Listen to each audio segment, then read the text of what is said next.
Last time we were discussing the rationality of suicide. We separated the question of the rationality of suicide from the ethics of suicide, or the morality of suicide. We'll be turning to the morality of suicide later today.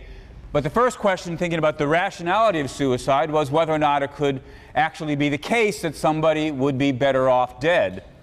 Having argued that, at least on what struck me as the more plausible theories, that was a possibility, we then turned to the question of under what circumstances, more particularly, or perhaps a better way to put it, at what point would it be true that suicide might be rational? In tackling the question, we were initially bracketing the question about whether you could ever reasonably or rationally judge that the circumstances actually obtained. We'll turn to that question in a few minutes. The question we were focusing on originally was just from the objective perspective, as it were, what does the graph need to look like in order for it to be the case that you'd be better off dead and suicide would be a rational choice? I drew a variety of different graphs, different lines about your life doing better or worse, and noted for each one of them at what point, if ever, suicide might be a reasonable choice. I want to draw a couple of more graphs before ending this bit of the discussion.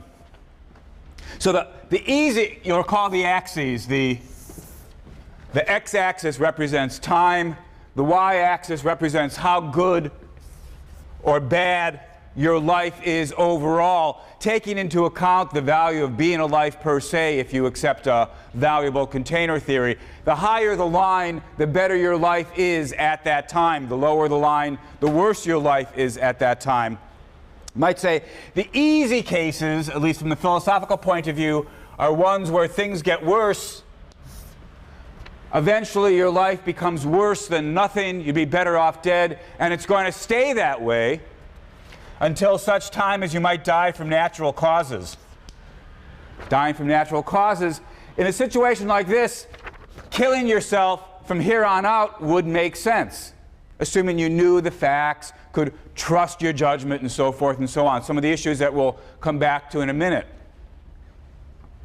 And indeed, as we saw, there will be even cases in which it might make sense to kill yourself earlier. If this was the last chance at which you had the ability to kill yourself or not, even though you'd be giving up some life that was worth living, that was the only way to avoid a much larger chunk of life that was not worth living, so suicide might still make sense. On the other hand, if the choice was way back here, although killing yourself early on would be the only way to avoid the later chunk not worth living, at least if that chunk's small enough. Suppose it was like this. We'd say, doesn't make sense to kill yourself this early. You'd be throwing away too much, even though that's the only way to avoid the bad stuff. Now, as I say, that's the easy graph where you go from a life worth living to a life not worth living and it stays there. But suppose instead we have a situation like this. Here, life becomes worse than nothing for a while, but you recover. You're going to return to a life that's worth having. And suppose that after you recover, you'll have a very nice third stage, third act of your life before you would eventually die of natural causes or natural death. Here, the crucial point to make, of course, is that even though for a while your life will be worse than nothing, negative overall, it doesn't mean that it makes sense to kill yourself at this point. Because, of course, although it's true that if you do kill yourself here, you're avoiding this negative chunk, this bit below the x-axis, doing that also throws away the very large third act where your life returns to being better than nothing. Since the choices have neither of these or both, and the positive third act is great enough to outweigh the negative second act, on balance, it doesn't make sense. But of course, so even though your life might be worse than nothing for some stretch, suicide wouldn't necessarily be a rational decision. But it's crucial in making that argument that what I've been calling the third act, here's Act 1, here's Act 2, here's Act 3. It's crucial in making this argument is that the third act was sufficiently great, sufficiently long, and sufficiently high that it outweighs the bad of the second act. And although that's true the way I've drawn the graph, we could imagine that it wasn't quite like that. Suppose that after the second act, in which your life is not worth living, you will recover and have a third act in which life once again is good for you overall. Still, at this point, Act 3 doesn't outweigh Act 2. Although there's a recovery, it's too short and not high enough to outweigh the bad of Act 2. And so, under that circumstance, when you ask yourself, let's say at this moment, would suicide here be rational? The answer could well be yes. Although in killing yourself, you've given up Act 3, which would be good for you overall, doing that's the only way to avoid Act 2, which is bad for you overall, and sufficiently bad to outweigh the good of Act 3. So if you've got the choice of suicide here, it might well be rational. Notice, however, that the crucial point again is, when are we talking about the possibility of committing suicide? Committing suicide here might be rational, but not necessarily, indeed not at all, at this later moment. Because at this point, the fact that you've gone through Act 2 is now history. There's nothing you can do about it. You've had this horrible period of your life, and now it's over. Your question is not, can you avoid Act 2? It's too late for that. You're simply asking yourself, what do I think about Act 3? Should I avoid Act 3? And that doesn't make sense. We've stipulated that Act 3 is good for you overall.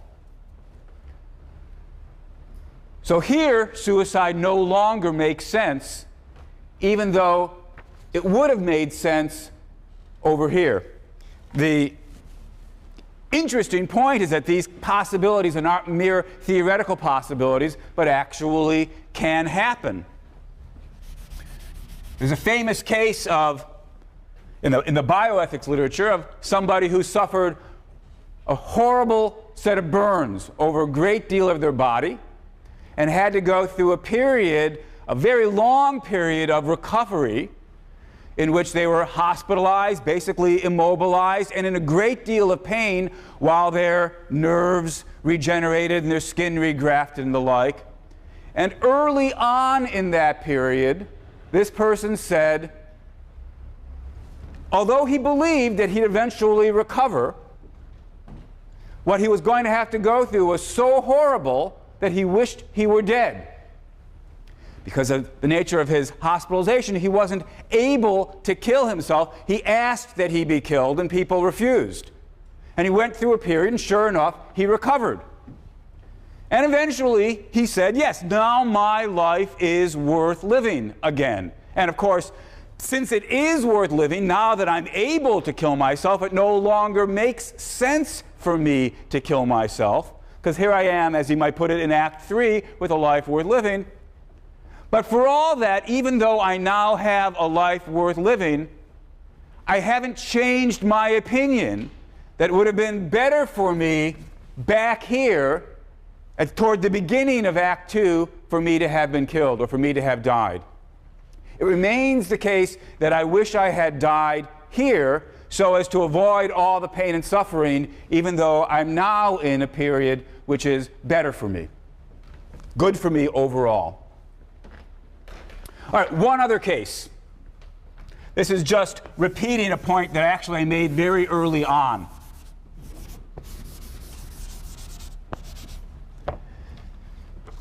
In all of these cases where I've argued for the rationality of suicide, it's because eventually the line has dipped below the x-axis. The crucial point to remember is, even if your situation deteriorates and indeed doesn't recover, that still doesn't make suicide rational. The question is not, am I worse off than I had been or than I might have been had I not had the decline? The question in thinking about the rationality of suicide is, am I so badly off that I'm better off dead? And if your life is a sufficiently rich and valuable one, there's a great deal of room for going down, having a worse life, while still ending up at a life better than nothing. And in that case, of course, suicide's not rational at all. Still, it does seem to me that there are cases in which the line does cut below the x-axis and remain there for a sufficiently long time, perhaps remain there forever, so that the person is better off dead. And so we might say, from that point of view, if only the person could recognize the facts and know for a certainty that's what their line was going to look like, suicide would at certain points be rational. Still, that means we need to turn to the second part of the question. Somebody who believes suicide cannot be rational might say, look, the whole game is in the phrase I just used. Sure, there are situations in which if only you knew the facts, if only you had a crystal ball and knew for a certainty this is what my life is going to go on from here on out, then suicide would be rational. But of course, we never have a crystal ball. We never have the guarantee that this is how the line's going to go. So the question we need to turn to now is, could it be rational for you to judge that your situation is one in which the line's going to go below and stay below or stay below long enough so that on balance you'd be better off dead? Let's suppose that somebody's situation is like that, or at least there can be situations like that. Could it ever be reasonable to judge that your situation is like that? And if so, could it ever then be reasonable to act on that judgment and end your life? We're still bracketing questions about morality. Here we're still looking at things from the personal, rational perspective. And once again, what I want to do next is distinguish two questions. I want to distinguish between questions about what should we say if you were thinking clearly versus what should we say if your thinking is clouded. Again, one might think, look, in the type of cases where suicide might be rationally warranted, it's going to be so stressful that nobody can think clearly in the middle of that situation. And so even if it were true that you could reasonably decide to commit suicide if only you were thinking clearly, nobody does think clearly. Let's come back to that worry in a moment. Let's assume for the moment that you can think clearly about your situation. Perhaps you've got some sort of painful disease, but the disease is not painful constantly. There are periods in which it comes to an end, brief periods in which you're able to assess your situation, weigh up the facts. Could it ever be rational in that situation to decide to kill yourself? Well, as I say, we don't have a crystal ball. If you did have a crystal ball, if you knew for a certainty that your line was so bad that it was below zero and wasn't going to recover, perhaps we'd say, yeah, in that case, it would be rational to commit suicide. But we don't have a crystal ball. What should we say then? The critics of suicide might come back and say, well, look, since you don't have a crystal ball, since you never know for sure that you won't recover, since there's always a possibility of recovery, suicide never makes sense. After all, we all know that there's constant progress in medicine. People are always making breakthroughs, and what seems like an incurable disease one day may have some sort of cure the next. But if you've killed yourself, you've thrown away any chance of getting that cure. And even if medical cures don't come around, various diseases sometimes simply have miraculous remissions. Somebody might just get better spontaneously. That's always a possibility. It doesn't happen very often, but it does happen now and then. And again, if you've killed yourself, you've thrown away any chance of recovery. So the critics of suicide might say, given that there's a chance, however small, of recovery, whether through medical progress or just some sort of medical miracle, But of course, if you kill yourself, there's no chance of recovery. Given that, it doesn't make any sense. It can't make sense rationally to kill yourself. That sort of position gets articulated now and again, but I think it's got to be mistaken. It's true that we don't have a crystal ball, and so in deciding whether to kill yourself, what you're doing is playing the odds. You're gambling. But still, gambling is something we do all the time. Indeed, there is no getting away from the fact that in the suicide case, in the case of some terminally ill patient, or at least somebody who appears to be terminally ill, there is no getting away from the fact that regardless of what decision he or she makes, they are gambling. Gambling, playing the odds, just is one of the facts of life about how we have to decide. We have to make our decisions under uncertainty. Now, suppose somebody says then, well, look, since we agree that we're deciding under uncertainty, it doesn't make sense to throw away the small chance of recovery. And then I want to say that doesn't seem to be in keeping with the rules that we would normally use in deciding how to face a gamble. The back of this room, there are two doors. So let's tell a little fantasy science fiction story about the two doors. After class is over, you're going to have to decide which one of these doors to go through. Let's suppose that if you go through door 1, it's virtually guaranteed that what will happen is you'll be kidnapped, and your kidnappers will then torture you for a week, after which perhaps you'll be released. Virtually certain, 90% certain, 99% certain, perhaps 99.9% certain. There's a small chance, 1 in 1,000, 1 in 10,000, that you won't be kidnapped and tortured. Instead, you'll be whisked away to a wonderful tropical vacation where you'll have a fantastic time for a week. Not very likely, but not impossible. 1 in 1,000, 1 in 10,000, maybe less. That's if you go through door 1. Door 1 has 99.99 chance of a week of torture and a 0.01 or 001, whatever it is, % chance of wonderful vacation. On the other hand, if you go through door number 2, 100% certainty that the following is going to happen. You will immediately fall asleep. You'll be in a deep, dreamless state for the week, at which point you'll wake up. Well, what should you do? What should you pick? It's not quite certainty of being tortured versus certainty of sleeping. If it was certainty of being tortured versus certainty of sleeping, I suppose we'd all agree the thing to do is to go through door number 2. Sleep's nothing positive, but on the other hand, it's nothing negative. I suppose if we were going to slap a number on it, we'd give it a 0. But torture is clearly a negative. And if it's a week of torture, it's a very large negative. So it's 0 versus some huge negative number. Certainty versus certainty, what should you pick? We'd all agree, I presume, you should pick door number 2 and pick the dreamless sleep for a week. Now we remember, oh, but wait a minute, it wasn't certain that you were going to be tortured. It was just very, very, very likely that you were going to be tortured.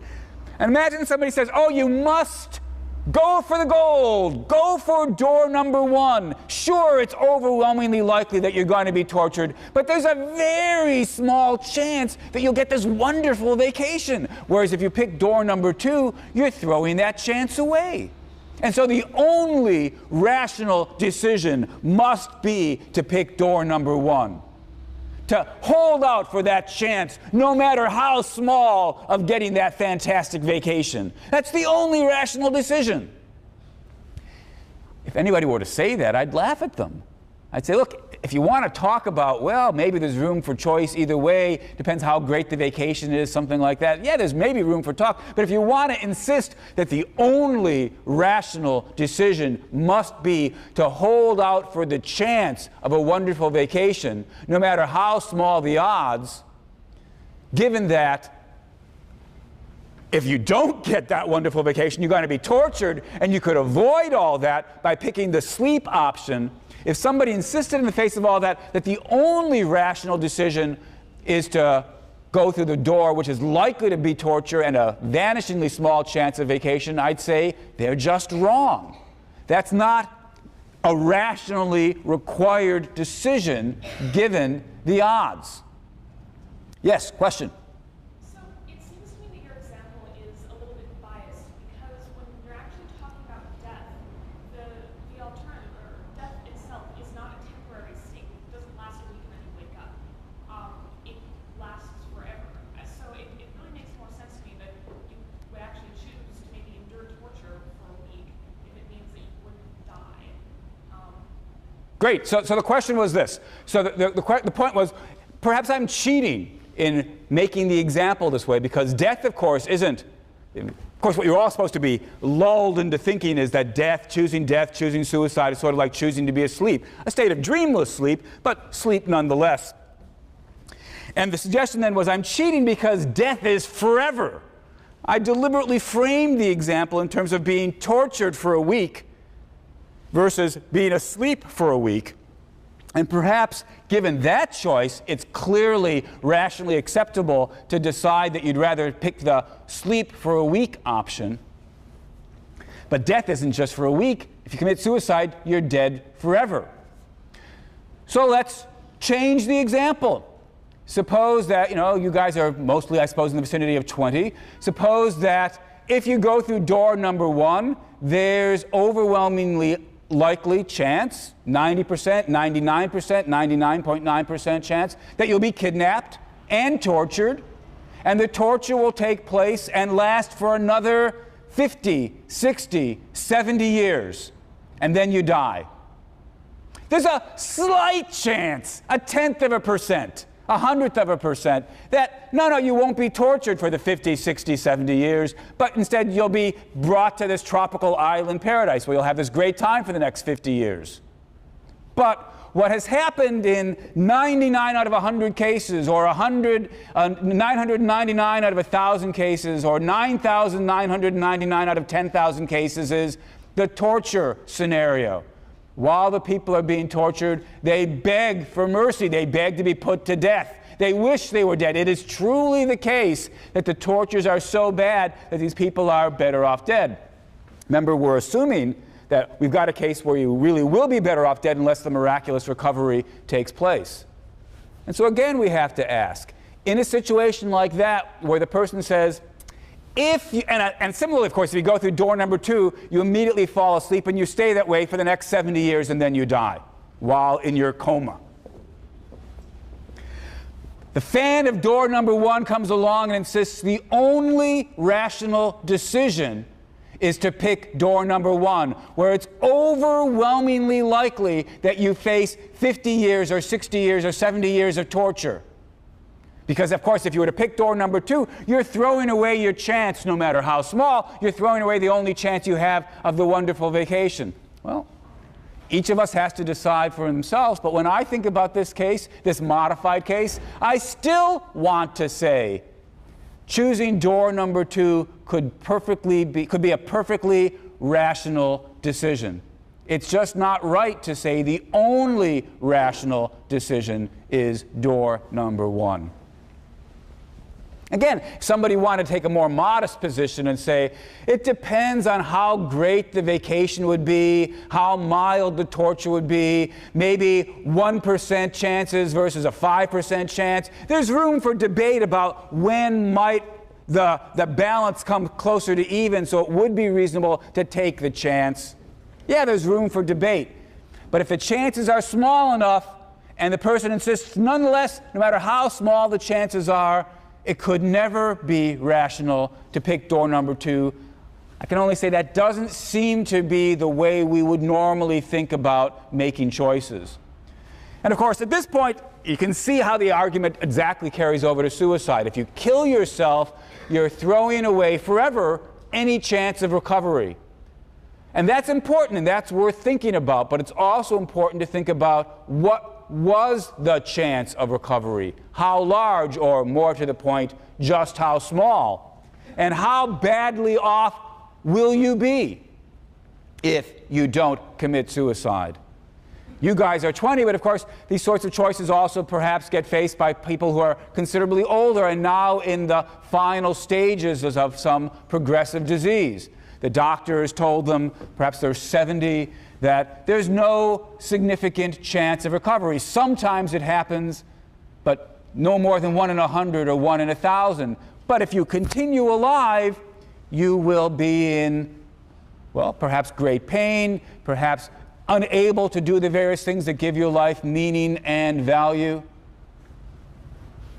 Could it be true that it would never be rational, provided that you're thinking clearly, never rational to say, look, the chances of something negative are so overwhelmingly great that even though deciding for death throws away whatever small chance I've got of recovery, the chance of recovery is so small that on balance, it's reasonable to throw that chance away and avoid the overwhelmingly likely possibility that I'll continue in my current state with a life not worth living. It seems to me that if you're thinking clearly, there could be cases in which suicide would be a rational choice. But that still leaves us with the question, well, maybe that's where all the work needs to be done. What about this point about thinking clearly?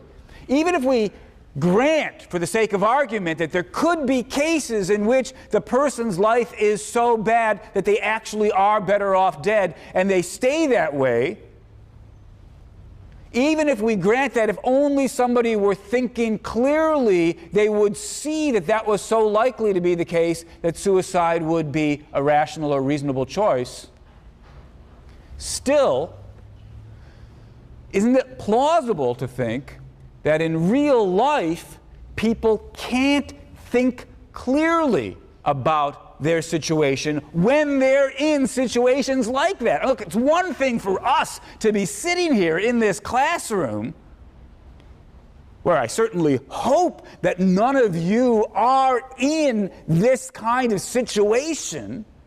It's easy for us to be sitting here thinking clearly about it and recognize the philosophical possibility of thinking clearly about a case and realizing that it was a rational decision to end your life. But people who are actually in those situations, in point of fact, are not able to think clearly. Because just think about it. What would have to be true of you for your life to be so bad that suicide might be a rational choice, that you'd be better off dead? Odds are you've got to be in some, indeed more than just some, you've got to be in a great deal of pain. Probably a great deal of physical pain. Beyond that, you probably also need to be incapacitated in a certain large number of ways. So that perhaps you're bedridden, can't enjoy discussions with your family, can't read poetry or watch television or whatever it is. A life watching television may not be as fantastic as the life that you all are able to have, but it might still be better than nothing. To imagine a life so bad, it's going to have so much physical disability that the amount of emotional distress is going to have to be so overwhelming. How could anybody think clearly in a situation like that? And then the argument might go, you can't think clearly, you can't rationally decide to trust the judgment you might make that you're in a situation where suicide is a reasonable choice. You might make the judgment, but if we ask ourselves, should you trust your opinion? The odds are, so the argument goes, no, you shouldn't trust your opinion, precisely because anybody for whom it would be true would have to be so emotionally distressed that they're not able to think clearly. If they're not able to think clearly, they can't have a judgment that's trustworthy. If the judgment's not trustworthy, you shouldn't trust it. And so suicide could never turn out to be a rational opinion after all. That's an interesting argument. I think it's an argument more worth taking seriously than some of the other ones, some of the early objections we've had against suicide. But even here, I'm not convinced.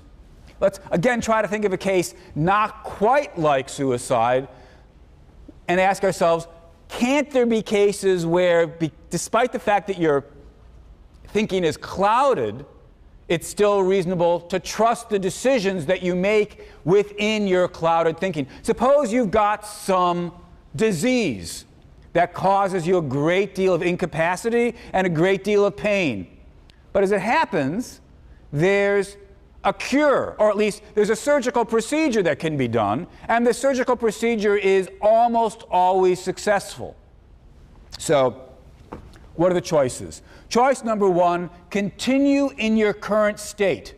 You've got some horrible, painful disease, and it won't get better unless you have the surgery. If you do have the surgery, it's very, very likely that it will get better. 99 cases out of 100, the surgery works. Or 99.9 cases out of 100, the surgery works. Or 99.99 cases out of 100, the surgery works. Of course, like all surgery, there are risks. Sometimes you put the person under anesthesia and they don't wake up. Doesn't happen very often. 1 in 1,000, 1 in 10,000, 1 in 100,000, whatever it is, there's some chance the surgery won't work and you'll die on the operating table. But it's very, very small chance. Overwhelmingly likely the surgery will succeed. And if it does succeed, well, you'll be recovered. That's option number one. Option number two, you continue in your current state, incapacitated, unable to lead a valuable life, suffering, full of pain. Well, that's overwhelmingly likely. 1 in 1,000 cases, there's some sort of natural cure. Maybe 1 in 10,000 cases, there's a natural cure. But in 999 out of 1,000 cases, or 9,999 out of 10,000 cases, the disease just continues until you die some years down the road. There's your choice. Should you have the surgery or not? Well, I suppose what we think is, of course you should have the surgery. You'd be a fool not to have the surgery. It's overwhelmingly likely going to cure you. But now we worry, wait a minute, can you trust that judgment? After all, the condition you are in is so stressful, so painful, that you are obviously very emotionally worked up. And any judgment that you make that it's a reasonable decision to have the surgery is a judgment you're making while under the cloud of emotional distress. How could you possibly trust that judgment? And so you shouldn't trust the judgment, the argument goes. And so you must never agree to the surgery in this situation. But that can't be right. Surely we agree that it could be reasonable to trust your judgment in this situation. Now, to be sure, the fact that you are in all this pain should make you pause, should make you hesitate, should make you think twice and then think again before deciding what to do. But still, if somebody says, since you're so worked up, it could never be rational to decide to have the surgery, that just seems to be going too far. It doesn't make sense. You've got to make some kind of decision. Deciding not to have the surgery is still making a kind of decision. And either decision then is a judgment that you're going to be making while worked up, while stressed, while under the cloud of pain and suffering. So think twice, think third time, get the opinions of others perhaps, but still, if somebody says, it could never be rational to decide to have the surgery and then act on that decision, they're just wrong. Well, now let's come back to the suicide case. Same kinds of odds, just reversed. If you don't decide to commit suicide, we are imagining that it's overwhelmingly likely you'll continue in suffering. Some slight chance that you'll recover, but overwhelmingly likely you'll continue in suffering. Whereas if you do kill yourself, it's overwhelmingly likely, perhaps even guaranteed, your suffering will come to an end.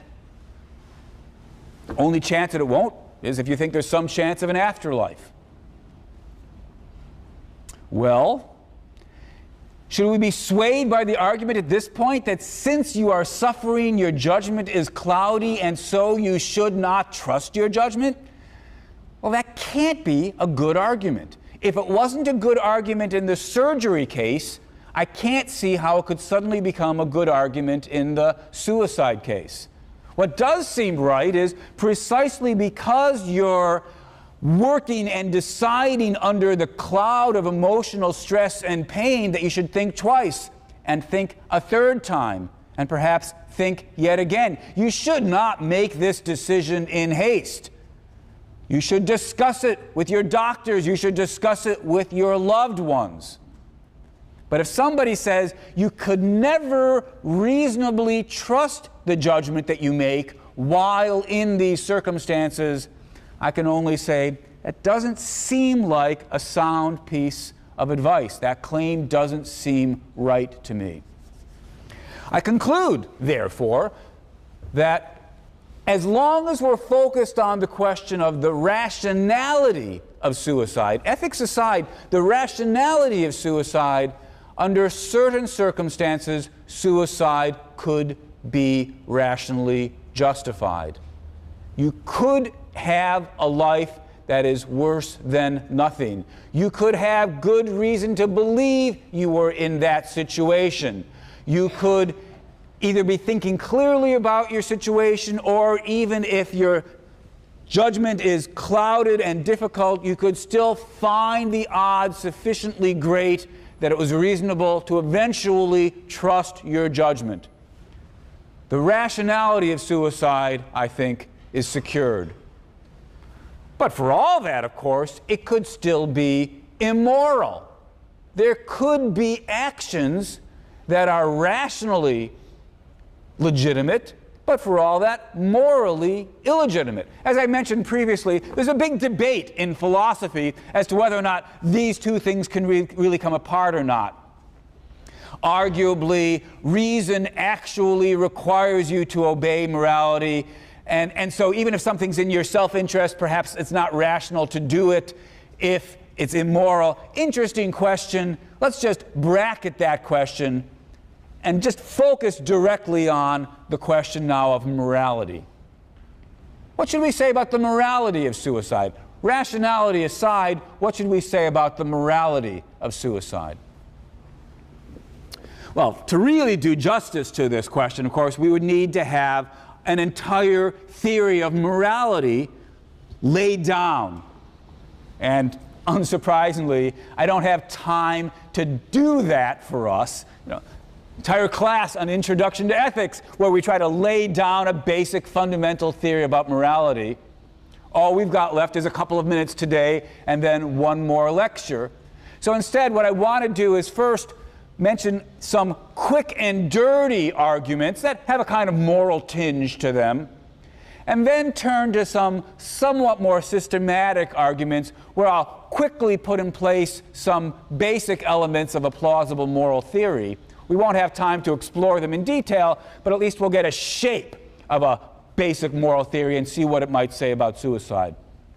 So, systematic a little bit later. First, some quick and dirty arguments.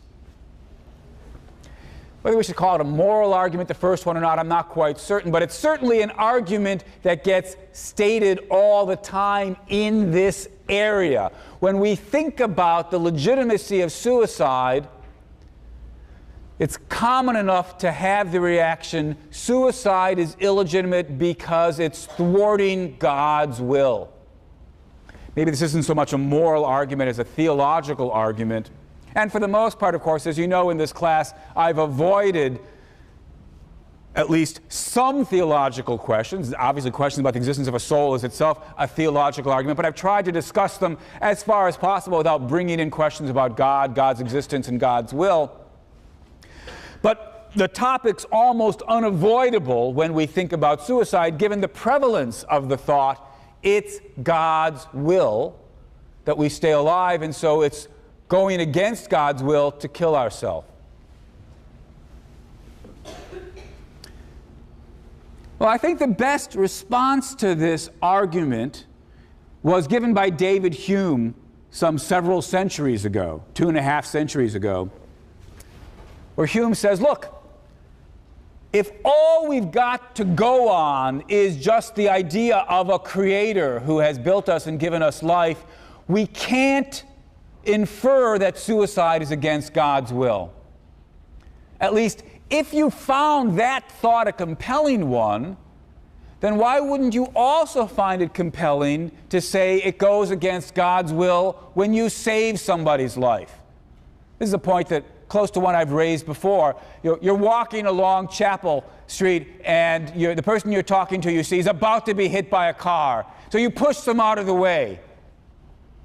Previously, when we talked about this question, the question was whether or not they should be grateful to you. Now the question is whether or not they should complain, how dare you do that? You've thwarted God's will. It was God's will that I be hit by that truck.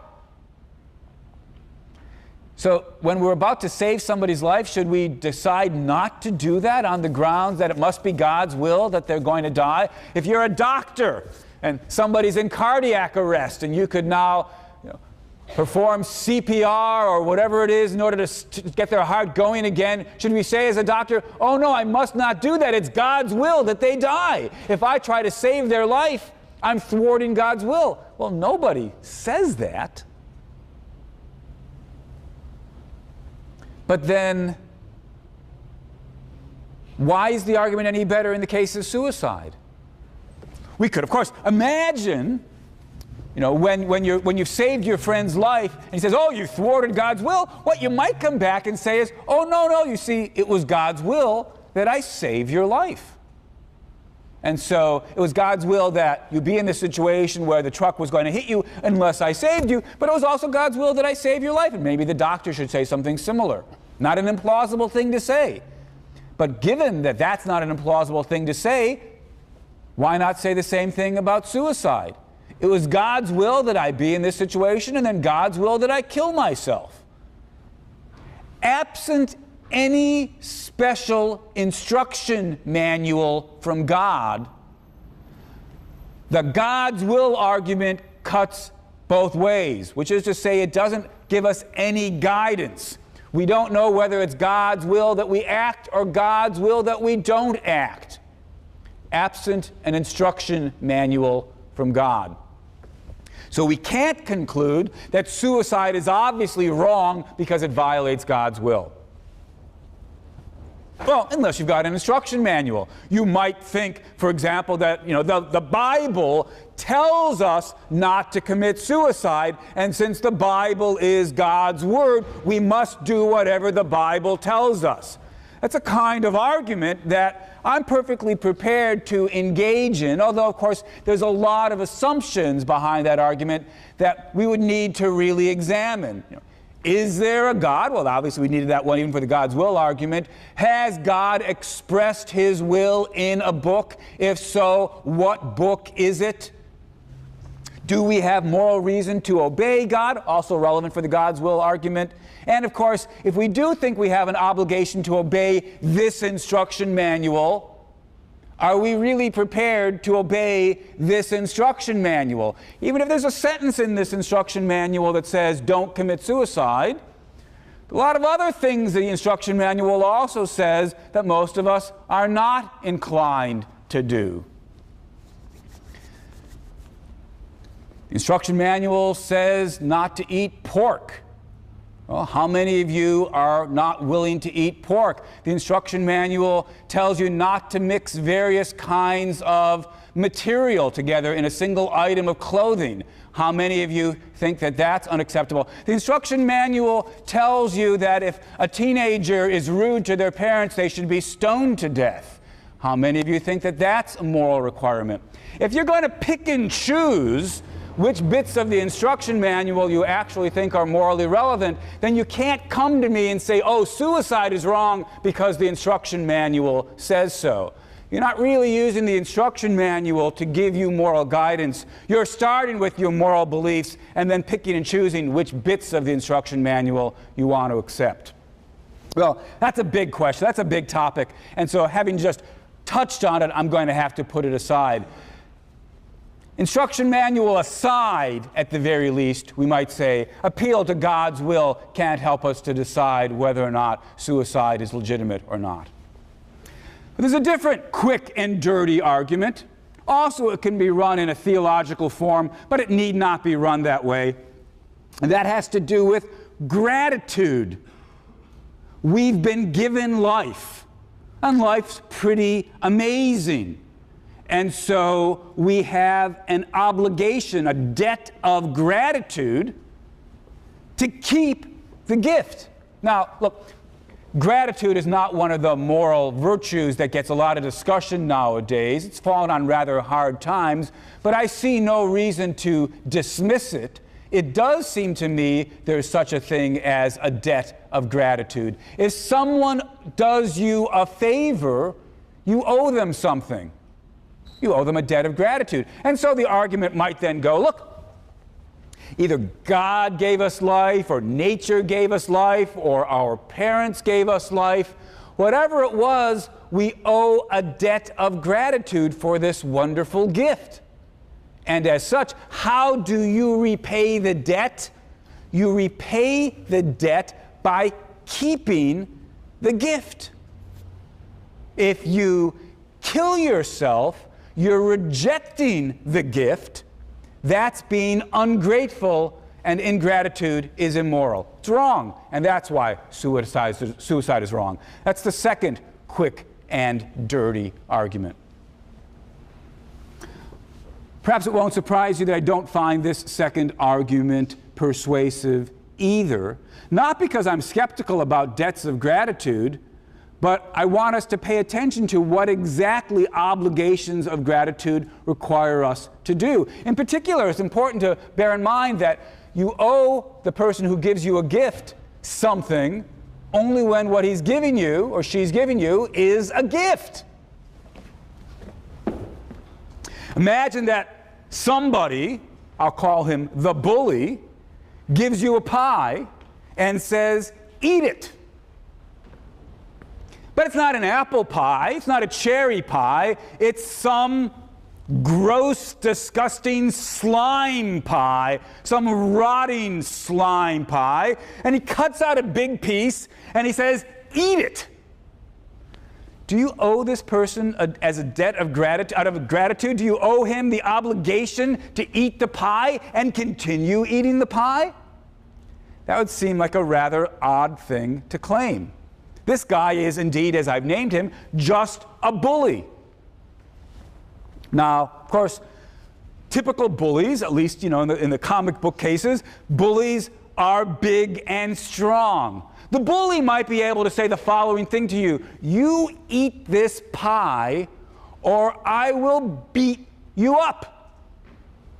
I'll beat the crap out of you." And look, I'm not a very strong guy. He might well be able to do it. And I might not. I might well know he is going to do it. And so it might be prudent for me to eat the slime pie. Disgusting, appalling as it may be, it might be better to have a couple of slices of slime pie than to be beaten up to a pulp.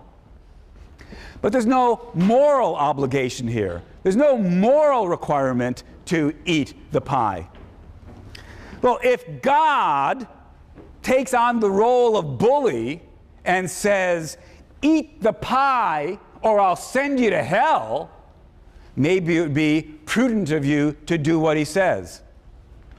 And if God takes on the role of bully and says, "Even though your life has become so horrible that you'd be better off dead, I insist that you keep living or I'll send you to hell if you kill yourself," maybe it's prudent of you not to kill yourself. But there's no moral requirement here. God's just a bully on this story. Now, that's not to say that I think God is a bully. If you believe plausibly enough God is good, then God's not going to want you to continue eating the pie once it's spoiled. He gives you an apple pie. He says, "Eat it. It's good for you. You'll like it." Out of gratitude, you eat it. But then God, not being a bully, says, if the pie ever spoils, you can stop eating. Why in the world would he insist that we continue to eat a spoiled pie if he's not a bully? So I can't see how any argument from gratitude is going to get off the ground. If there's something immoral about suicide, we're not going to get the immorality through these quick and dirty arguments. We're going to have to get it from some more systematic appeal to moral theory, and that's what we'll turn to next time.